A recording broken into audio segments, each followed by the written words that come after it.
Plus ये आपने बताया कि जो किडनी पेशेंट हैं जिनका डायलिसिस होता है, हाँ, वो किस तरह से डायलिसिस से बच जाते हैं और किडनी जो है प्रॉपर वापस हील हो जाती है, क्योंकि मोस्टली हमने देखा है कि जिसकी किडनी खराब हो गई वो ट्रांसप्लांट ही कराता है या मर जाता है।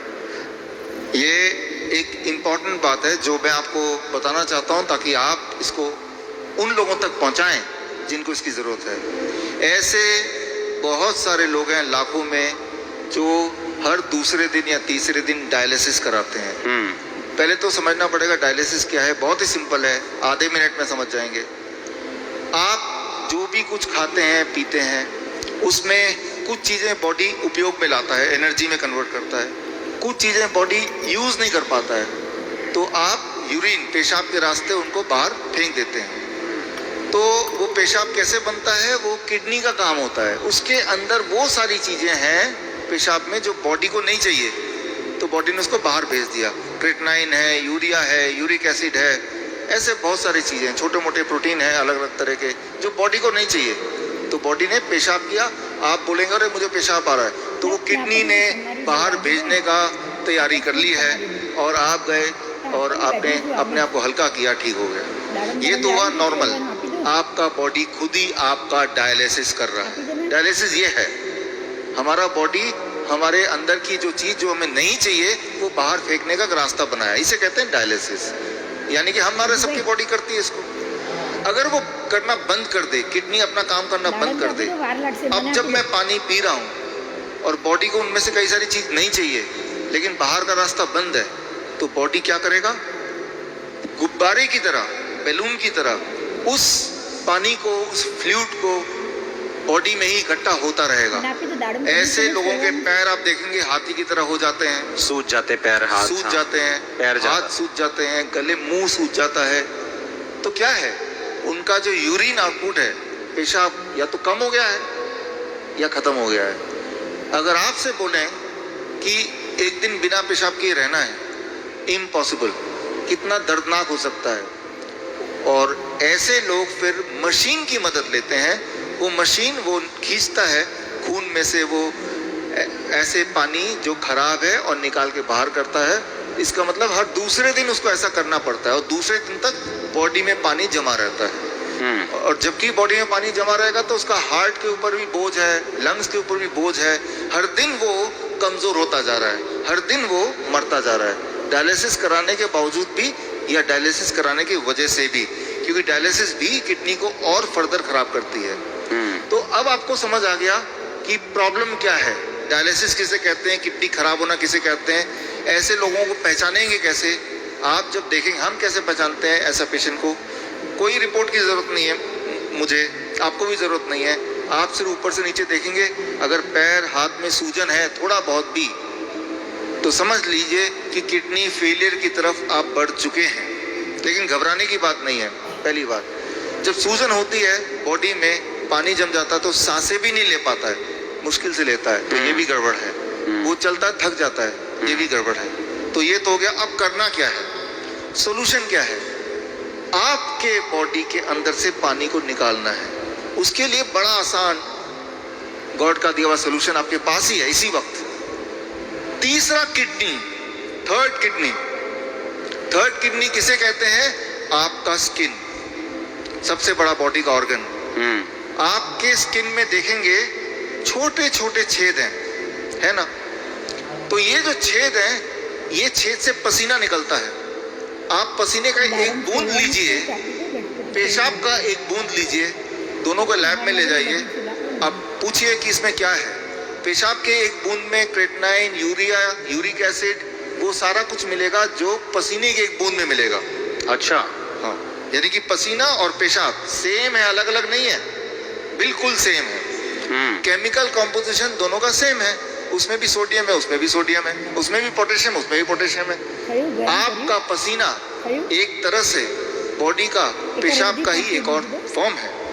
आपका जो स्किन है ये भी भगवान का बनाया हुआ इमरजेंसी किडनी है, इमरजेंसी किडनी। तो उस इंसान का जिसके दोनों किडनी खराब हो गए, अब क्या करेंगे, ये जो स्टेपनी है, मैं इसको स्टेपनी बोलता हूँ। आपकी गाड़ी का एक टायर पंचर हो गया, आप स्टेपनी यूज करते ना, तो हम बोलते हैं कि ये स्किन को यूज कर लो, स्किन से बाहर निकाल दो। अब सवाल आता है स्किन से कैसे निकालें? स्किन से निकालने के तरीके, अभी बाथटब का वीडियो प्लीज चला दें। ओके, हमारे चलाओ वीडियो बाथटब का। हमारे हॉस्पिटल में, हिम्स हॉस्पिटल है, डेराबस्सी में है, अभी जलंधर में भी खुल गया है। आप देखिए यहाँ पे वीडियो, ये जो लोग आप देख रहे हैं, ये पानी के टब में बैठे हुए हैं। पानी का टेम्परेचर याद रखिएगा 40 डिग्री सेल्सियस पे है। पानी गले तक है। गले तक पानी अगर हो, उसका टेम्परेचर अगर 40 डिग्री सेल्सियस मेंटेन कर पाए, और ये लोग अगर 2 घंटे बैठ पाए, तो 2 घंटे के अंदर 2 घंटे सुबह शाम के एक बार या फिर 1-1 घंटा 2 बार। अच्छा, ऐसा करने से, ये सारे किडनी पेशेंट हैं, ये वो पेशेंट है जो हर दूसरे तीसरे दिन डायलिसिस कराने जाते थे, लेकिन अब वो जाते नहीं हैं। क्यों? क्योंकि वो अब ऐसा करते हैं, इससे उनकी तीसरी किडनी से वो सारा जो मल है, जो पेशाब के रास्ते नहीं निकल पा रहा था, वो निकल जाता है। पहली बात। दूसरी बात, और ऐसे टब में, कोई भी टब में बैठ जाना है, कोई भी टब में, कोई भी टब हो, और उसमें जो पानी है उसे 40 डिग्री पे ही रखना है। 40 डिग्री पे लगना। और नापना कैसे? थर्मामीटर से। थर्मोमीटर आप 150-200 रुपए का मिल जाएगा। पानी नापने वाला जो पानी नापने वाला स्पेशल थर्मामीटर, स्पेशल थर्मोमीटर 150-200 में मिल जाएगा। हाँ, उसको चेक करते रहना कि वो 40 डिग्री पे मेंटेन रहे। अगर कम हो गया, गर्म पानी डाल लेना है, गर्म पानी डाल देना। 2 घंटे बैठना है। 2 घंटे बैठना है। ये टेम्परेरी सोल्यूशन है कि किडनी हील भी होगी? इसमें मैं आता हूँ। हाँ, ये किडनी हील होगी, लेकिन कैसे? 2 चीज होगा उसके साथ। आप अगर ये करेंगे तो एक्सपेरिमेंट करने के लिए उस इंसान का पहले आप बोलिए कि वजन करे, क्योंकि वजन में वो अंदर पानी है। 2 घंटे बाद दोबारा वजन करेंगे तो आधा किलो, 1 किलो, 1.5 किलो वजन कम मिलेगा। मतलब बाहर आ गया, वो बाहर आ गया। पहली बात। आप एक और काम करें, उनके पैरों के सूजन के फोटो खींच लें। 2 घंटे बाद दोबारा देखें, अरे सूजन कहाँ गया? अरे बाहर चला गया, उसको बाहर बॉडी ने बाहर भेज दिया। एक और काम करें, किडनी पेशेंट की एक दिक्कत होती है, उनका बीपी बहुत हाई रहता है। क्यों? गुब्बारे को जैसे फुलाएंगे तो प्रेशर बढ़ गया ना, तो बॉडी भी तो गुब्बारे की तरह फूल रही है, पानी अंदर डल डल के, तो प्रेशर बढ़ता जा रहा है। तो चाहे कितनी भी दवा खा लें किडनी का पेशेंट, प्रेशर उनका बहुत ज्यादा होता है, ब्लड प्रेशर। अच्छा, लेकिन तो अब पहले प्रेशर नाप लें, ज्यादा ही मिलेगा 200/100। अब पानी में बिठाएं, और अब पानी में बिठाने के बाद 2 घंटे बाद दोबारा प्रेशर नापें, तो प्रेशर कम हो जाएगा। कम से कम 40 यूनिट कम हो जाता है, किसी का 20 यूनिट कम हो जाता है, लेकिन कम जरूर होता है, हर एक का कम होता है। तो जो मेन सिम्टम होते हैं किडनी पेशेंट के, वो सारे सिम्टम एक क्लासिक सिम्टम होता है। मोस्टली बोलते हैं कि किडनी आपकी श्रिंक हो गई है जी, हाँ। किडनी सुंगड़ गई है, सिकुड़ गई है, वो काम नहीं कर रही। हाँ, वो फिर से बढ़ेगी कि नहीं बढ़ेगी? ऐसे ही रखना पड़ेगा पेशेंट को? ये बड़ा इंटरेस्टिंग है। ये सवाल बहुत सारे पेशेंट ठीक होने के बाद भी पूछते हैं। ठीक होना कैसे पता चल गया? कि अब उनको ये करने की जरूरत नहीं है। 3 महीना लगातार करने के बाद अब करने की जरूरत ही नहीं है। अब पेशाब भी नॉर्मल हो रहा है, सूजन भी नहीं आ रही है, ब्लड प्रेशर भी नॉर्मल है, नहीं ठीक हो गया। लेकिन क्रिएटिनिन और यूरिया, क्रिएटिनिन भी नॉर्मल आ गया, यूरिया भी नॉर्मल आ गया, यूरिक एसिड भी नॉर्मल है, सारा कुछ नॉर्मल हो गया। हाँ, ब्रीदिंग भी नॉर्मल है। साइज किडनी का। अब आता है साइज।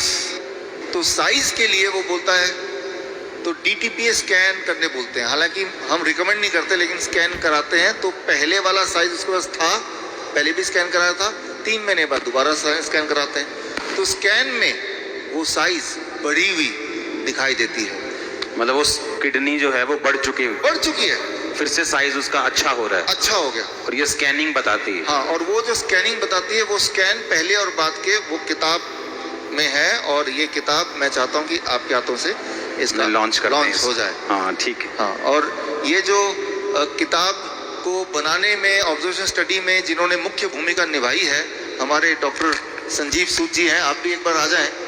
डॉक्टर गगन है, ये भी आ जाएं।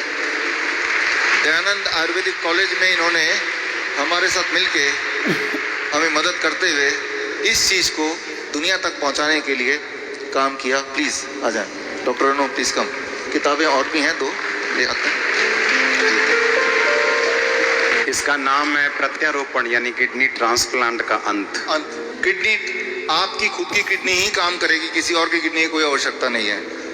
भगवान का दिया हुआ किडनी उसी को स्टार्ट करना है, उसी को काम करना है। तारीफ करो सब। Thank you, thank you, thank you. अच्छा, हमने कितने ऐसे लोग आपके लोग मोहल्ले में ऐसे आपने देखे होंगे जो किडनी ट्रांसप्लांट नहीं करा सकते, डायलिसिस नहीं करा सकते, मर जाते हैं। देखे कि नहीं देखे? चर्च में हील होते हैं हमने देखे हैं, लेकिन जो बहुत से लोग हैं जो यीशु मसीह को नहीं जानते हैं, हमने हॉस्पिटल्स में देखा है। मेरे फ्रेंड्स हैं जो हॉस्पिटल्स चलाते हैं चैरिटेबल, वो बताते हैं कि किडनी पेशेंट किस तरह से आते हैं और उनके पास मशीन्स नहीं है, उनके पास स्ट्रक्चर नहीं है और लोग ऐसे ही मर रहे हैं। और देखो, जब डाइट का जिक्र होता है तो यकीन नहीं होता कि डाइट से कैसे कोई हील हो सकता है, और ये भी यकीन नहीं हो रहा कि बाथटब में बैठ के या ऐसे ऐसे करके कैसे कोई हील हो सकता। और उसको खाना क्या है किडनी पेशेंट को? सेम DIP डाइट प्लस ये जो मैंने बताया, ये 2 घंटे बैठना है। 2 घंटे बैठना है। कई बार लोग 2 घंटे नहीं बैठ पाते, तो 1 घंटा करके 2 बार बैठ लिया। कई बार 1 घंटा भी नहीं बैठ पाते, चलो 40 मिनट करके 3 बार बैठ गए। 2 घंटे का आपको रूटीन पूरे दिन भर में 2 घंटे बैठते ना, तो यहाँ से जितने पोर्स हैं तब जाके पूरा निकलता है। ये एक रूटीन बनता है। और 3 महीने बाद फिर उसकी किडनी अपने आप काम भी करना शुरू करती है। अपने आप काम करना शुरू करती है, तो फिर ये बंद कर देना है। डाइट चलेगा जिंदगी भर, डाइट चलेगी, हाँ, इसको बंद कर देना है। ये बंद हो जाएगा, ये बंद हो जाएगा और पेशेंट नॉर्मल रहेगा। पेशेंट अब वो पेशेंट ही नहीं है, अब वो पेशेंट नहीं, अब पेशेंट नहीं है, वो आप और हम जैसे हैं। नॉर्मल हो गया वो। हमारे दर्शकों के लिए एक खास मेरा मैसेज, आप इस दोनों चैनल के माध्यम से मेरे वीडियोस आप देख रहे होंगे, नए नए जो टेक्निक्स हैं वो आप सीख रहे होंगे। एक चीज़ करना भूल जाते होंगे कि वो ये है कि सब्सक्राइब करना। सब्सक्राइब कीजिए ताकि जो मेरे नए टेक्निक्स हैं, नए वीडियोस हैं, वो राइट टाइम पे आप तक पहुँचे और सबसे पहले पहुँचे। अरे mummy office, mummy office, mummy नहीं ऑफिस, हाँ।